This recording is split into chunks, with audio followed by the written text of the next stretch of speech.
बच्चों, आज के इस हिंदी के वीडियो में सभी का स्वागत है। और आज हम लोग कक्षा 8 की हिंदी की पूरक पुस्तक भारत की खोज, इस पुस्तक का हम लोग दूसरा अध्याय पढ़ रहे थे। और उसके अंतर्गत हम लोगों ने पढ़ा था भारत माता। अंत में भारत माता शीर्षक के अंतर्गत नेहरू कहते हैं कि नेहरू जी सभी भारतीय किसानों को संदेश देना चाहते थे कि भारत महान है, हमें इसकी महत्ता को समझना चाहिए। वे जब भी किसी भी सभा में जाते तो लोगों को अवगत कराते कि इस विशाल भारत की आज़ादी के लिए संघर्ष कर रहे हैं। इसका भाग अलग अलग होते हुए भी सभी को मिलाकर भारत बना है। उत्तर से दक्षिण व पूर्व से पश्चिम तक यह एक ही स्वरूप रखता है। उन्होंने उन्हें सुदूर उत्तर पश्चिम में खैबर पास से कन्याकुमारी या केप केमोरिन तक अपनी यात्रा के बारे में बताया और उन्होंने किसानों की विविध समस्याओं, गरीबी, कर्ज, निहित स्वार्थ और ज़मींदार महाजन भारी लगान और पुलिस अत्याचार पर चर्चा की। उन लोगों को प्राचीन महाकाव्यों, दंत कथाओं की पूरी जानकारी थी। लोग जब भारत माता की जय के नारे लगाते तब नेहरू जी उनसे पूछते थे कि भारत माता की जय इसका क्या अर्थ है। इसका इन्हें सही सही उत्तर नहीं सूझता था और एक व्यक्ति ने उत्तर दिया, भारत माता हमारी धरती है, भारत की प्यारी मिट्टी। भारत तो वह सब कुछ है, भारत के पहाड़, नदियाँ, जंगल, खेत, भारत की जनता। भारत माता की जय का अर्थ है इसकी जनता जनार्दन की जय। और यह विचार उनके दिमाग में बैठता जाता था। उनकी आंखें चमकने लगती थीं, मानो उन्होंने एक नई महान खोज कर दी है। तो इस तरह से जवाहरलाल नेहरू ने उन किसानों के बीच में जाकर उनकी समस्याओं को जानने का प्रयत्न करते थे और वे जो है पूछते थे उनसे प्रश्न कि इसका मतलब क्या है, इसका अर्थ क्या है। तो इस तरह से उन्होंने इस शीर्षक के अंतर्गत किसानों की समस्याओं को जानने का प्रयास किया और उन्हें ये समझाने का प्रयास किया कि भारत माता की जय क्या है और भारत क्या है। अब उसके आगे हम लोग आज पढ़ेंगे भारत की विविधता और एकता। भारत की विविधता अद्भुत है, प्रकट है, वह सतह पर दिखाई पड़ती है और कोई भी उसे देख सकता है। यहाँ पे भारत की विविधता, विविधता का मतलब है भिन्नता, विविधता। यहाँ पर हम लोग भारत की विविधता और एकता पढ़ रहे हैं। भारत की विविधता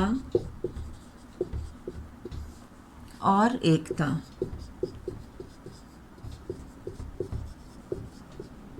विविधता और एकता। और इसमें हम लोग यहाँ पर विविधता का अर्थ होता है भिन्नता।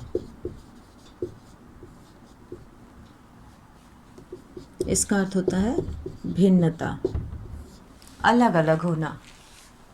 तो विविधता यानी कि भिन्नता। और अद्भुत का अर्थ होता है अजीब। भारत की विविधता अद्भुत है, प्रकट है, वह सतह पर दिखाई पड़ती है और कोई भी उसे देख सकता है। इसका ताल्लुक, ताल्लुक कहते हैं संबंध। ताल्लुक, ताल्लुक का अर्थ होता है संबंध। ताल्लुक का अर्थ होता है संबंध। तो वो कहते हैं कि भारत की विविधता अद्भुत है, अजीब सी है, प्रकट है, वह सतह पर दिखाई पड़ती है और कोई भी उसे देख सकता है। इसका ताल्लुक शारीरिक रूप से भी है और मानसिक आदतों और विशेषताओं से भी। बाहर से देखने पर उत्तर पश्चिमी इलाके के पठान और सुदूर दक्षिण के वासी तमिल में बहुत कम समानता है, यानी कि बहुत ज़्यादा इन लोगों में शारीरिक बनावट में और शारीरिक रूप से भी इनमें बहुत अंतर है। उनकी नस्लें भिन्न हैं। हालांकि उनके भीतर कुछ समान सूत्र हो सकते हैं। वे चेहरे और शरीर गठन में, खाने और पहनावे में और भाषा में एक दूसरे से भिन्न होते हैं। उत्तर पश्चिमी सीमांत प्रदेश में मध्य एशिया की गमक तो है ही। यहाँ पे गमक का मतलब है कि छाप, पहचान।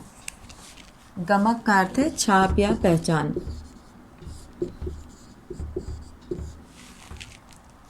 तो नेहरू जी कहते हैं कि उत्तर पश्चिमी सीमांत प्रदेश में, यानी कि वहाँ की सीमा के अंत में जो प्रदेश हैं, या मध्य एशिया की गमक तो है ही, यानी कि उसकी पहचान तो, छाप तो है ही, उसका प्रभाव तो है ही। वहाँ की बहुत से रीति रिवाज, जैसे कश्मीर के भी, हिमालय के उस पार के देशों की याद दिलाते हैं। पठानों के लोक प्रचलित नृत्य रूसी कोजक नृत्य शैली से मिलते हैं। पठानों के लोक नृत्य रूसी कोजक नृत्य शैली से मिलते हैं। इन तमाम भिन्नताओं के बावजूद, तमाम मतलब अनेक, तमाम का मतलब है अनेक, इन तमाम भिन्नताओं के बावजूद, यानी कि विविधताओं के बावजूद, पठान पर भारत की छाप वैसे ही स्पष्ट है जैसी तमिल पर। इसमें कोई अचरज नहीं, क्योंकि सीमा के ये प्रदेश और साथ ही अफ़गानिस्तान भी भारत के साथ हजारों वर्ष से जुड़े रहे हैं। ये पुराने तुर्क और दूसरी जातियाँ जो अफ़गानिस्तान और मध्य एशिया में बसी थीं, इस्लाम के आने से पहले बौद्ध थीं और उससे भी पहले वैदिक काल में हिंदू थीं। तो अब यहाँ जवाहरलाल नेहरू जी ये बताना चाह रहे हैं कि कोई इसमें आश्चर्य नहीं है, क्योंकि सीमा के ये प्रदेश, जहाँ पर सीमा समाप्त होती है उसके बाद दूसरा देश शुरू हो जाता है, तो ये प्रदेश और साथ ही अफ़गानिस्तान भी भारत के साथ हजारों वर्ष से जुड़े रहे हैं। ये पुराने तुर्क और दूसरी जातियाँ जो अफ़गानिस्तान और मध्य एशिया में बसी थीं, इस्लाम के आने से पहले ये बौद्ध थी और उससे भी पहले वैदिक काल में हिंदू थीं। सीमांत यानी कि सीमावर्ती, सीमांत कहते हैं सीमावर्ती।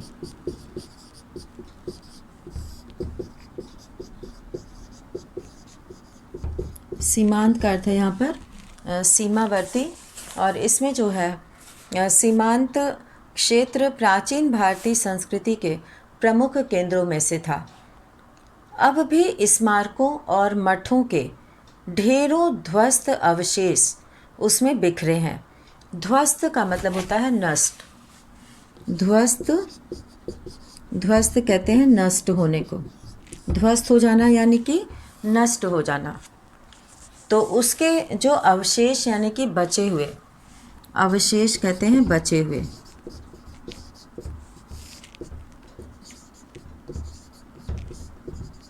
बचा हुआ, तो अवशेष का अर्थ हो गया बचा हुआ।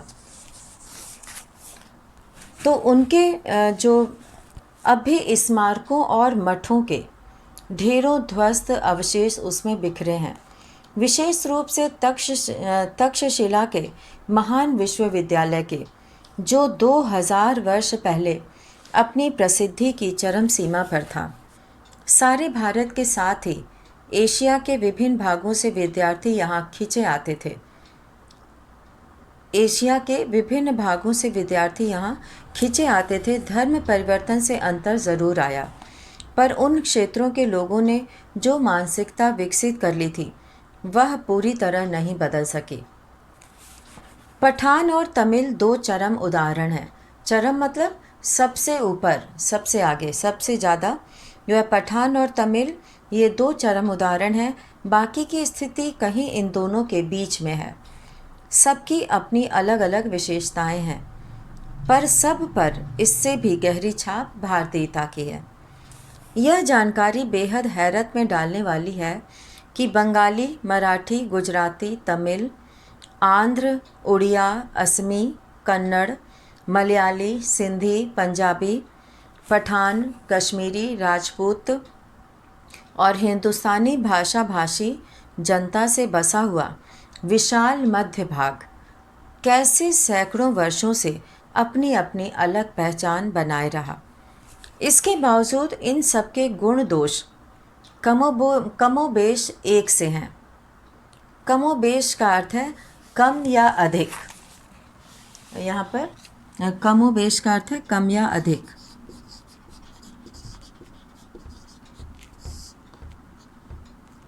कमोबेश यानी कि कम या अधिक।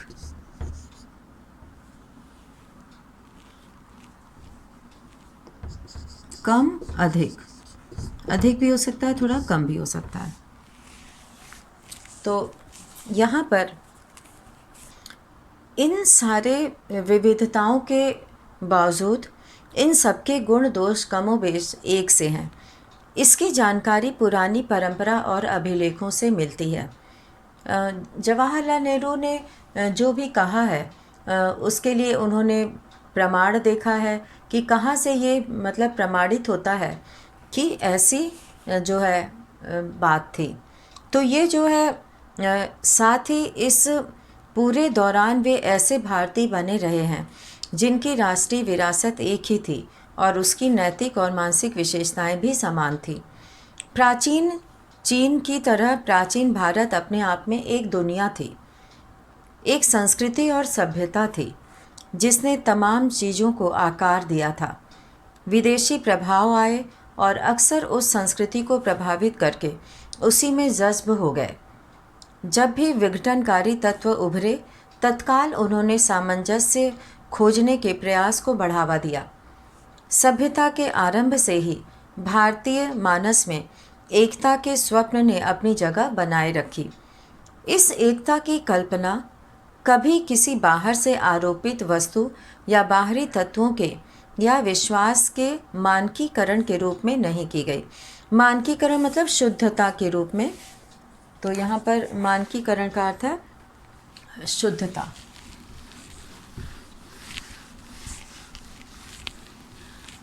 तो मानकीकरण यहाँ पे शुद्धता को कहा गया है।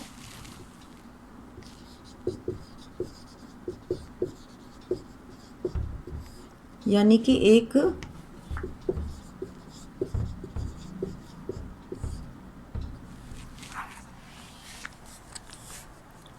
तो यहाँ पर ये कहा गया कि जितने भी बाहरी तत्वों के या विश्वास के मानकीकरण के रूप में नहीं की गई इनकी कल्पना, इसके अंतर्गत विश्वासों और रीति रिवाजों के प्रति अपार सहिष्णुता का पालन किया गया और साथ ही हर तरह की विविधता को मान्यता ही नहीं प्रोत्साहन भी दिया गया।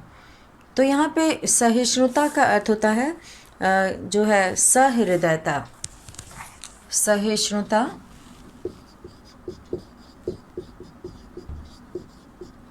सहिष्णुता का अर्थ है सहृदयता, यानी जिसके हृदय में दया हो। तो सहिष्णुता का पालन किया गया और साथ ही हर तरह की विविधता को माना ही नहीं गया बल्कि उसको प्रोत्साहन भी दिया गया। प्रोत्साहन मतलब बढ़ावा। प्रोत्साहन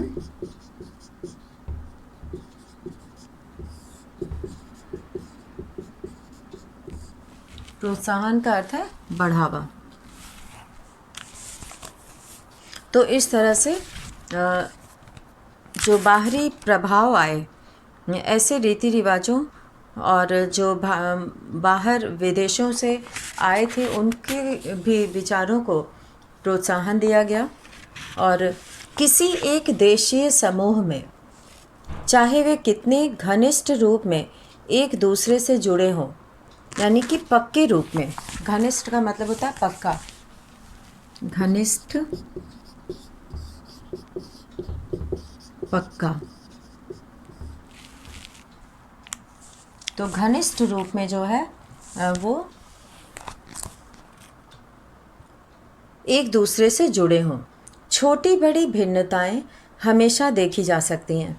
उस समूह की मूल एकता, मूल एकता कहने से मतलब है वास्तविक एकता। यहाँ पर मूल एकता कहने से मतलब है वास्तविक, यानी कि वास्तव में जो है, वास्तविक यानी कि जो सचमुच में है। तो ऐसी मूल एकता तब प्रकट होती है, उस समूह की मूल एकता तब प्रकट होती है जब उसकी तुलना किसी अन्य देशीय समूह से की जाती है।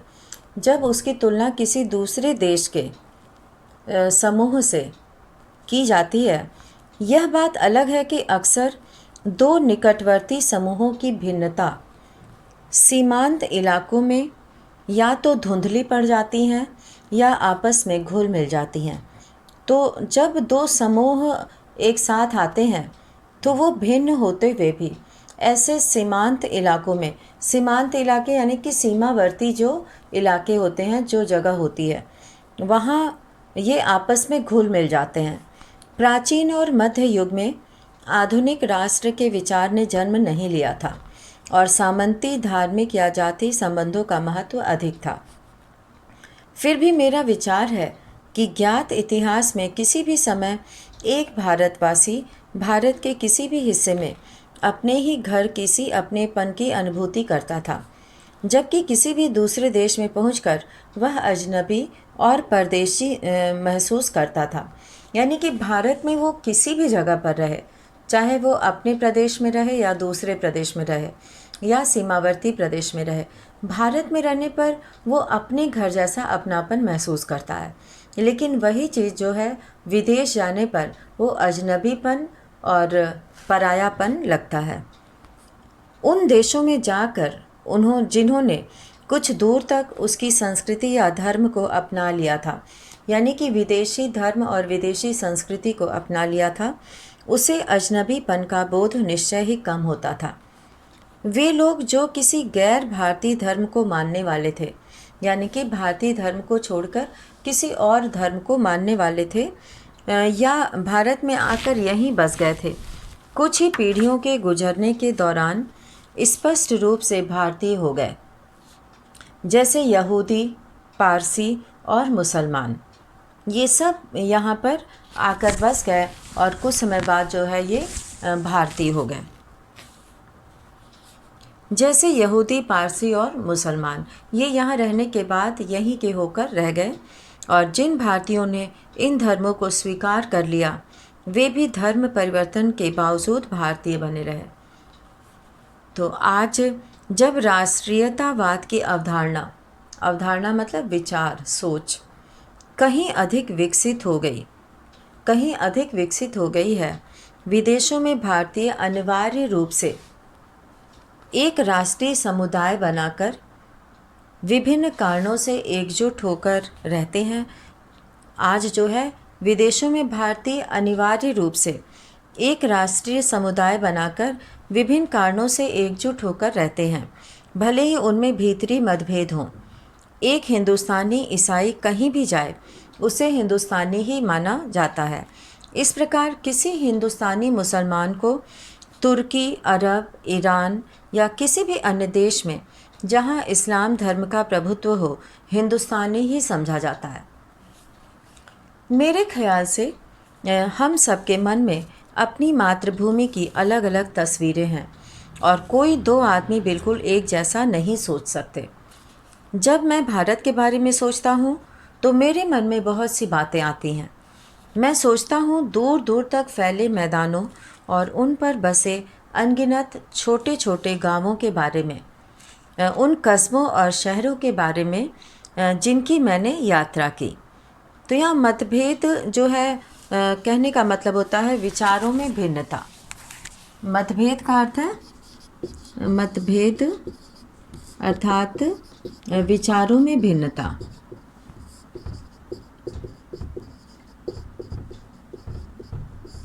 मतभेद का अर्थ हो गया विचारों में भिन्नता। तो इस तरह से यहाँ पर ऐसे अनगिनत छोटे छोटे गांव के बारे में वो सोचते हैं, उन कस्बों और शहरों के बारे में सोचते हैं जिनकी उन्होंने यात्रा की है। वर्षा ऋतु की उस जादुई बरसात के बारे में जो झुलसी हुई धरती में जीवन संचार करके उसे सहसा सौंदर्य और हरियाली के झिलमिलाते प्रसार में बदल देती है। विशाल नदियों और उनके बहते जल के बारे में, ठंड की चादर से लिपटे खैबर पास के बारे में, भारत के दक्षिणी सिरे के बारे में, लोगों के बारे में, व्यक्ति और समूह दोनों रूपों में, और सबसे ज़्यादा बर्फ़ की टोपी पहने हिमालय के या वसंत ऋतु में कश्मीर की किसी पहाड़ी घाटी के बारे में जो नवजात फूलों से लदी होती है और जिसके बीच से कलकल खलखल करता झरना बहता है। हम अपनी पसंद की तस्वीर बनाते हैं और उसे सहेज कर रखते हैं। तो यहाँ पर उन्होंने प्रकृति का वर्णन किया है और बहुत ही सुंदर ढंग से उन्होंने नदी, जल और झरना, और यहाँ पर जो बारिश होती है वर्षा ऋतु, तो वर्षा ऋतु की जो जादुई बरसात से झुलसी हुई धरती में जीवन संचार होता है। यानी कि जब बहुत तेज़ गर्मी के बाद जब वर्षा ऋतु आती है तो वो धरती को जो है जीवन दान देती है और नदियों में पानी भी भर जाता है और चारों ओर सौंदर्य और हरियाली। जब प्रकृति में हरियाली रहती है तभी वो देखने में सुंदर लगता है और वर्षा ऋतु के बाद चारों तरफ पेड़ पौधे हरे भरे दिखते हैं और झिलमिलाते प्रसार में बदल देती है। ऐसा लगता है कि चारों ओर हरियाली जो है वो झिलमिला रही है। तो यहाँ पे उन्होंने वर्णन किया है और सबसे ज़्यादा बर्फ़ की टोपी जो है यहाँ पे हिमालय में बर्फ़ जो बहुत रहती है उसके बारे में भी इन्होंने कहा है और पहाड़ी घाटी के बारे में जो नवजात फूलों से लदी होती है। तो इस तरह से यहाँ पर जिसके बीच से कलकल खलखल झरना बहता है और वहाँ पे दृश्य इतना सुंदर होता है कि लोग तस्वीर खींचकर उसे सहेज कर रखते हैं, यानी संभाल कर रखते हैं। सहेज कर रखना मतलब संभाल कर रखना। जन संस्कृति, अब यहाँ पर हम लोग पढ़ेंगे जन संस्कृति के अंतर्गत हम लोग ये देखेंगे कि उन्होंने इसमें क्या वर्णन किया है। तो यहाँ पे हम लोग जन संस्कृति ये दूसरा है। पहला यहाँ पे आज के इस वीडियो में हम लोगों ने भारत की विविधता और एकता पढ़ा था। अब यहाँ पे जन संस्कृति, यहाँ पे जन संस्कृति हम लोग पढ़ेंगे।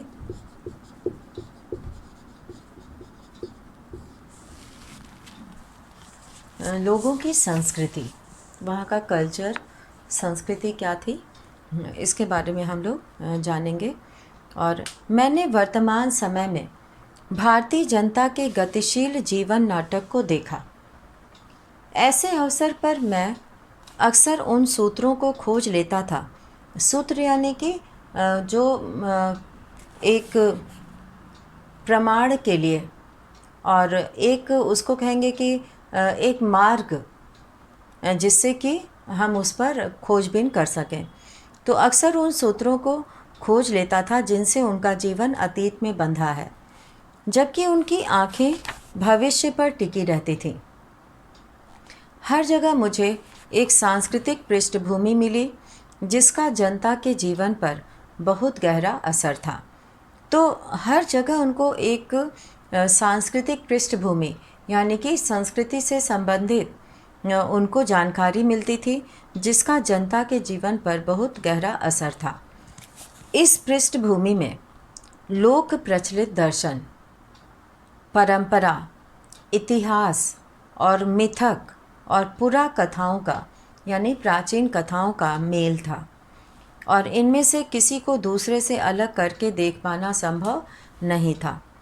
पूरी तरह अशिक्षित और निरक्षर लोग भी इस पृष्ठभूमि में हिस्सेदार थे।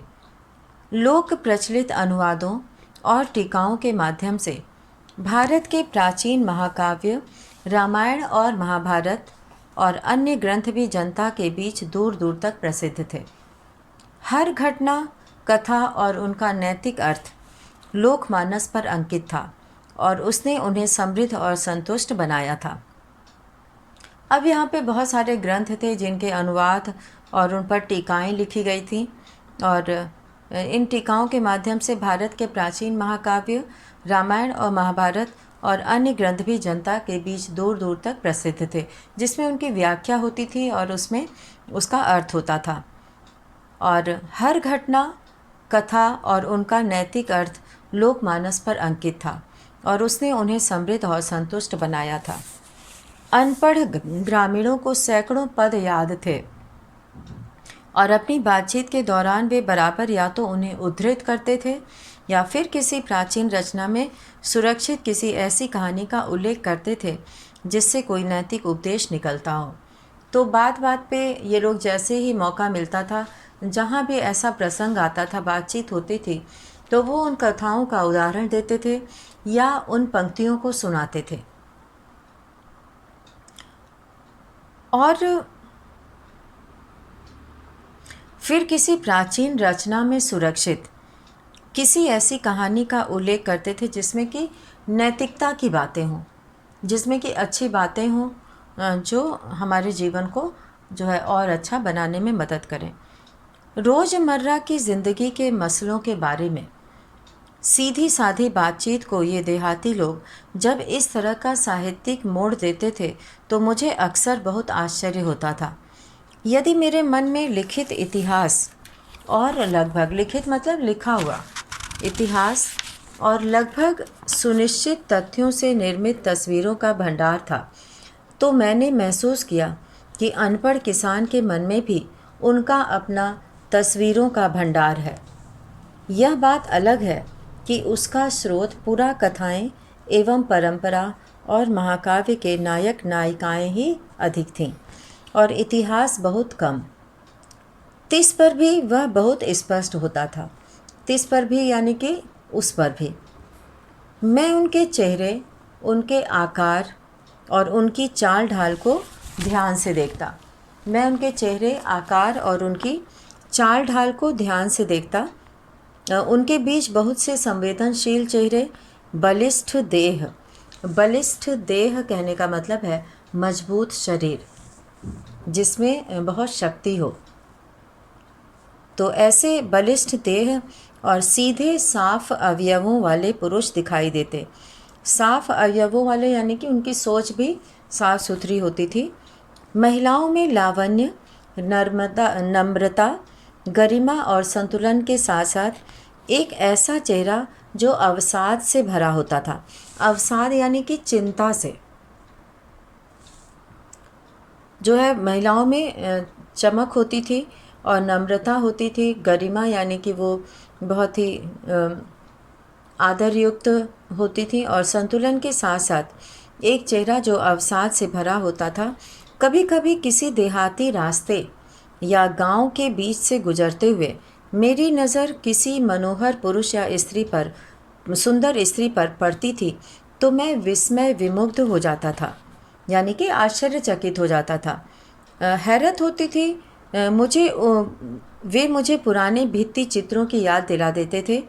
मुझे इस बात से हैरत होती कि उन तमाम भयानक कष्टों के बावजूद जिनसे भारत युगों तक गुजरता रहा, आखिर यह सौंदर्य कैसे टिका और बना रहा। इन लोगों को साथ लेकर हम क्या नहीं कर सकते, बशर्ते इनके हालात बेहतर हों और इनके पास कुछ करने के ज़्यादा अवसर हों। तो इस तरह से यहाँ पर जो है वो वहाँ के स्त्री और पुरुषों के शारीरिक रूप का वर्णन किया है इन्होंने। अब अंत में ये कहते हैं कि चारों ओर गरीबी और उससे पैदा होने वाली अनगिनत विपत्तियाँ फैली थीं और इसकी छाप हर माथे पर थी। जिंदगी को कुचलकर विकृत और भयंकर रूप दे दिया गया था। इस विकृति से तरह तरह के भ्रष्टाचार पैदा हुए और लगातार अभाव और असुरक्षा की स्थिति बनी रहने लगी। यह सब देखने में सुखद नहीं था, पर भारत की असलियत यही थी। स्थितियों को समर्पित भाव से स्वीकार करने की प्रवृत्ति प्रबल थी और यही कारण है कि हमारा देश धीरे धीरे गुलाम होने लगा। पर साथ ही एक प्रकार की नम्रता और भल मनसाहत थी। भल मनसाहत मतलब भले मन वाले थे, वो दूसरों का बुरा नहीं चाहते थे, जो हजारों वर्ष की सांस्कृतिक विरासत की देन थी, जिसे बड़े से बड़ा दुर्भाग्य भी नहीं मिटा पाया था। तो भारतवासियों के अंदर जो इनके अंदर दूसरों के कल्याण करने की भावना और दूसरों की जो है उनका भला करने की भावना, ये जो है कभी भी, ये सांस्कृतिक विरासत जो थी यहाँ के लोगों में थी, वो कभी भी बदल नहीं पाई। और ये उनकी जो है बड़े से बड़ा दुर्भाग्य भी, यानी चाहे कितनी भी कठिन परिस्थितियाँ आई हों, इनका ये स्वभाव नहीं बदला। तो आज के इस वीडियो में हम लोग यहाँ तक पढ़ेंगे। दूसरा अध्याय हम लोगों ने पूरा कर लिया। अब हम लोग पहले अध्याय का अगले वीडियो में प्रश्नोत्तर करेंगे। तो इसी के साथ आज का वीडियो यहीं समाप्त करते हैं। धन्यवाद।